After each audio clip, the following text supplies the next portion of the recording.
Hello student, स्वागत है आपका जीके सुपर 30 के यूट्यूब चैनल में। मैं रानी किरार। दोस्तों, आज मैं आपको सामान्य हिंदी से रिलेटेड उसके सिलेबस के बारे में बताने वाली हूँ कि उसका क्या पाठ्यक्रम होता है, आपको किस तरीके से उसकी तैयारी करनी है, या हिंदी विषय से रिलेटेड एग्जाम में जिस भी एग्जाम में क्वेश्चन पूछे जाते हैं तो हिंदी का क्या सिलेबस होता है उसके बारे में मैं आज आपको यहाँ बताने वाली हूँ। दोस्तों, हिंदी से किस प्रकार से क्वेश्चन पूछे जाएंगे, क्या उसका सिलेबस होगा, आपको किस तरीके से उसकी तैयारी करनी है, चाहे आप गवर्नमेंट एग्जाम या सरकारी टीचर किसी भी एग्जाम की तैयारी कर रहे हो, चाहे वो एमपीटीईटी हो, आरईईटी, टीटी, सीटीईटी, यूपीएसआई, एमपीएसआई या कोई भी व्यापम का अदर एग्जाम हो। तो सबसे पहले आपको क्या करना होता है कि आपको सबसे पहले हर सब्जेक्ट का सिलेबस पता होना चाहिए, तभी आप उसकी पूरी तरह से तैयारी कर पाएंगे। तो आज मैं आपको यहाँ पे अब पूरी तरह बताने वाली हूँ कि क्या क्या हिंदी से रिलेटेड किस किस प्रकार के टॉपिक होते हैं, कैसे आपको अपनी तैयारी शुरू करनी है।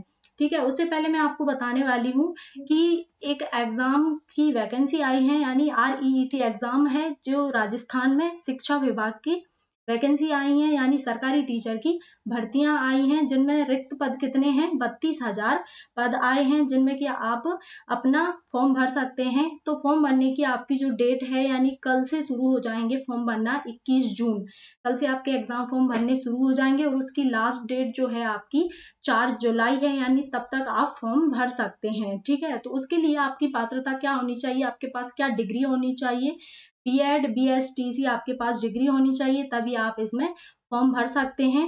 ठीक है, ये एक सरकारी टीचर की वैकेंसी निकली है, तो जिसको भी इसमें फॉर्म भरना हो या जो भी तैयारी कर रहे हो जो स्टूडेंट, तो आप इसमें फॉर्म भर सकते हैं। कल से आपके फॉर्म भरना शुरू हो जाएंगे। ठीक है, परीक्षा की तिथि आपकी क्या रहेगी, आपके पास 2-3 महीने हैं तैयारी के लिए। आपकी 26 सितंबर जो है 26 सितंबर 2021 को आपका ये एग्जाम हो जाएगा। और इसकी पूर्ण जानकारी यदि आपको लेनी है तो आप ये वेबसाइट पे जाके उसकी पूर्ण जानकारी प्राप्त कर सकते हैं कि कौन सी वैकेंसी है, और आप इसमें फॉर्म भर दीजिएगा। तो चलिए आगे हम हिंदी के सिलेबस के बारे में जानते हैं कि किस किस टॉपिक से एग्जाम में क्वेश्चन पूछे जाते हैं। ठीक है, तो अंत तक हमारे वीडियो के साथ बने रहिएगा, देखते रहिएगा। ठीक है, आगे बढ़ते हैं।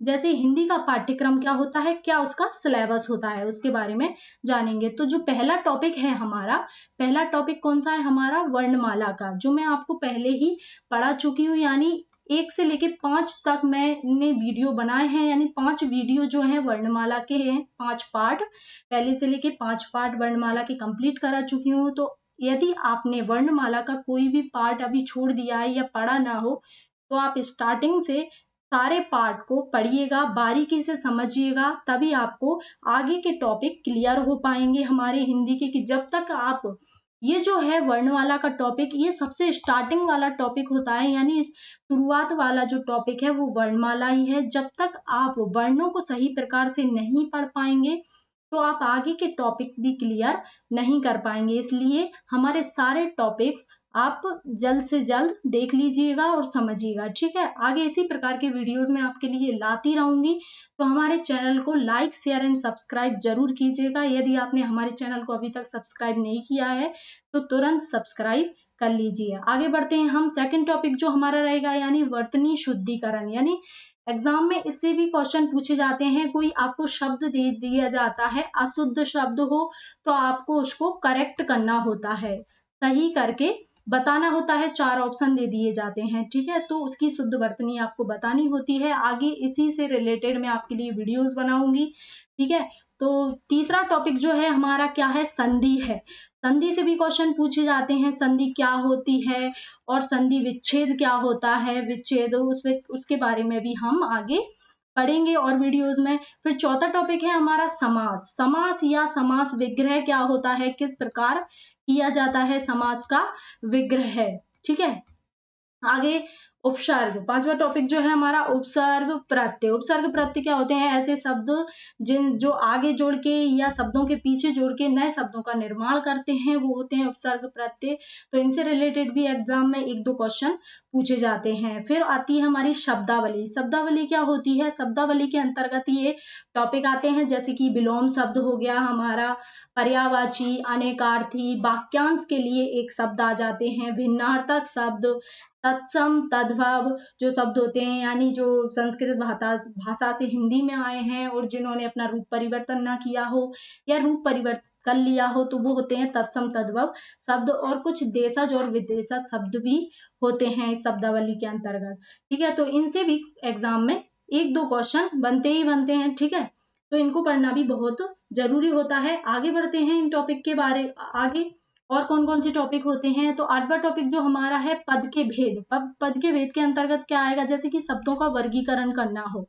शब्दों का वर्गीकरण में दो प्रकार के शब्द जो पूछे जाते हैं वो है, पहला विकारी शब्द, दूसरा अविकारी शब्द। इनसे रिलेटेड भी आते हैं जैसे कि विकारी में आ जाते हैं आपके संज्ञा, यानी जो नाउन होती है हमारी इंग्लिश में जो हम पढ़ते हैं, संज्ञा, सर्वनाम, सर्वनाम, क्रिया, विशेषण, लिंग, पुल्लिंग, स्त्रीलिंग, एक वचन में जैसे एक वचन आ जाते हैं, एक वचन, बहुवचन, और कारक के बारे में भी हम जानेंगे। फिर अविकारी जो शब्द होते हैं उसके अंतर्गत हमारे आ जाते हैं क्रिया विशेषण जो होता है हमारा, एडवर्ब, संबंध बोधक, समुच्चय बोधक और विस्मयादि बोधक। इस प्रकार के कुछ शब्द होते हैं जो कि हम शब्दों के वर्गीकरण में अविकारी और विकारी शब्दों के अंतर्गत हम इन्हें पढ़ेंगे। ठीक है, और फिर काल और वाच्य के बारे में, काल कितने प्रकार के होते हैं, क्या भेद होते हैं, काल के बारे में जानेंगे। और वाच्य क्या होता है इसके बारे में भी एग्जाम में क्वेश्चन बनते हैं। फिर आता है हमारा वाक्य अशुद्धि।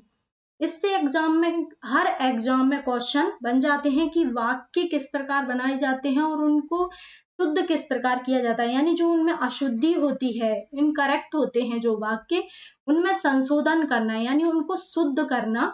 और फिर बाकी के भेद के बारे में भी हम आगे पढ़ेंगे। आगे है फिर हमारा रस। इससे क्वेश्चन बनते हैं, रस क्या होता है, छंद।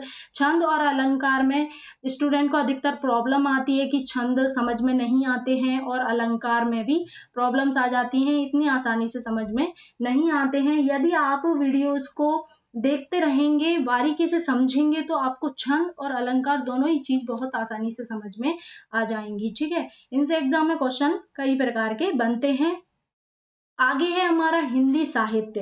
हिंदी साहित्य में हमारा क्या क्या आ जाता है? हिंदी साहित्य के काल आ जाते हैं जैसे कि कौन कौन से होते हैं, जैसे आदिकाल, भक्ति काल, रीति काल, आधुनिक काल, और ये कालों के बारे में भी जानेंगे, इनसे भी क्वेश्चन बन जाते हैं। और फिर रचनाएं होती हैं, कवियों की रचनाएं क्या क्या हैं, उनका परिचय, उनने किस किस प्रकार की रचनाएं की हैं, उनके नाम सभी यहाँ पे हम जानेंगे। ये हमारा हिंदी साहित्य होता है, इसके अंतर्गत सभी प्रकार के काल आ जाते हैं, रचनाएं और कवियों का परिचय भी। ठीक है, आगे बढ़ते हैं। पुरस्कार कौन कौन से होते हैं हमारे, पुरस्कारों के बारे में भी क्वेश्चन बन जाते हैं जैसे कि कौन सा पुरस्कार कब दिया जाता है, ज्ञानपीठ पुरस्कार है, साहित्य अकेडमी पुरस्कार व व्यास सम्मान पुरस्कार, कई प्रकार के पुरस्कारों के बारे में भी हम आगे पढ़ेंगे।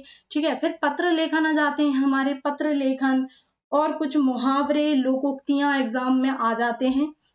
ठीक है, भाव पल्लवन के बारे में भी आपने सुना होगा, पढ़ा होगा कि कई प्रकार के एग्जामों में भाव पल्लवन से भी क्वेश्चन बन जाते हैं। मुहावरे आती हैं, लोकोक्तियां, ये जो आते हैं वो कि एमपीएसआई में हमारे अधिकतर पूछे जाते हैं। एमपीएसआई में सिलेबस जो होता है वो डीपली होता है, यानी हमको बारीकी से पढ़ना होता है।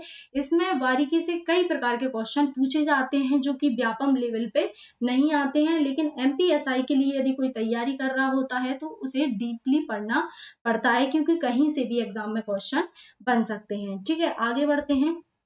फिर जो अपठित गद्यांश होते हैं ये हमारे कई एग्जाम में आते हैं जैसे कि यूपीएसआई वगैरह में इनसे क्वेश्चन पूछे जाते हैं, लेकिन जो पद्यांश होता है हमारा, पद्यांश जो होता है ये केवल एमपीएसआई में पूछा जाता है, पद्यांश से। ठीक है, पारिभाषिक शब्द क्या होते हैं? वे शब्द होते हैं पारिभाषिक शब्द जो कुछ इंग्लिश भाषा के यानी अंग्रेजी भाषा के शब्द होते हैं और जो हिंदी में क्वेश्चन बनाते हैं, यानी हिंदी में इनसे क्वेश्चन बनते हैं या पूछे जाते हैं। ठीक है, पारिभाषिक शब्द ये नए आए हैं हिंदी में। ठीक है, फिर संक्षेपण। संक्षेपण क्या होता है? एक पैराग्राफ होता है, बड़ा पैराग्राफ होता है, इसको संक्षेप में यानी इसका नाम बताया गया है, इसको छोटे रूप में उत्तर देना होता है, छोटे रूप में बताना होता है। ठीक है, क्षेत्रीय बोलियां भी आती हैं, कई प्रकार की बोलियां, भाषाएं जिनके बारे में मैंने बताया है और डीपली भी मैं आपको बताने वाली हूँ। क्षेत्रीय बोलियां, भाषाएं, लोकगीत, कथाएं, ठीक है, पहेलियां, चुटकुले, कुछ अलग अलग चीजें भी ऐसे एग्जाम में पूछी जाती हैं जो डीपली सिलेबस जिनमें